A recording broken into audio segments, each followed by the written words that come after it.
Sveiki, su jumis Gintaras.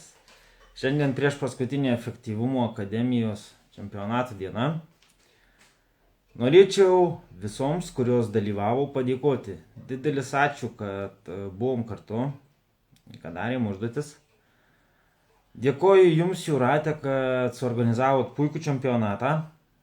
Užduotys buvo super.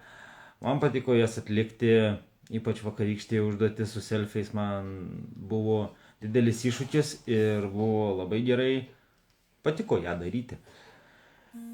Norėčiau padėkoti taip pat savo partneriam, Virginijai ir Dianai. Ačiū jums, panelės, kad kiekvieną dieną su manim susisiekdavot, susiskambindavot, susirašydavom. Malonu, kad rasdavom bendrų temų. Buvo malonu su jumis abiejom pabendrauti. Ne vien kai kurie, ką dirbi, ką uždirbi, bet radom tikrai įdomių temų pasišnekėti. Man šis čempionatas davė daug optimizmo ir pasitikėjimo savimi, nes aš įrodžiau, kad aš galiu padaryti daugiau negu iš savęs tikėjusi. Nes mano tikslas buvo pasiekti 3 vietą, bet žiūriu, sekasi kur kas geriau nei tikėjusi.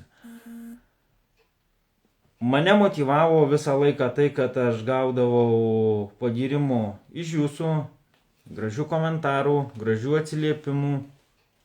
Ir tai man parodė, kad aš darau gerai, tikrai gerai, jeigu mane pagiria. O kai mane pagiria, man noras daryti yra dar geresnis. Ką galėčiau daugiau pasakyti apie šį čempionatą, tai tik tai, kad tai labai šaunus dalykas, kurį turėtų išbandyti kiekvienas žmogus. Nesvarbu nuo to, ką jis veikia ar dirba, nes tai išbandymas savo. Ar tu galėsi išlaikyti iki galo viską, kas išlaiko, tas šaunuolis. Tai labai visiems dėkoju, kas buvot kartu. Visiems linkiu sėkmės, optimizmo, pasisekimų, svajonių įgyvendinimo, tikslų ir visada būkit užsispyrusios, visada pasitikėkit savimi ir siekit tik tais geriausių. Ačiū dar kartą, kad buvot kartu ir linkiu sėkmės.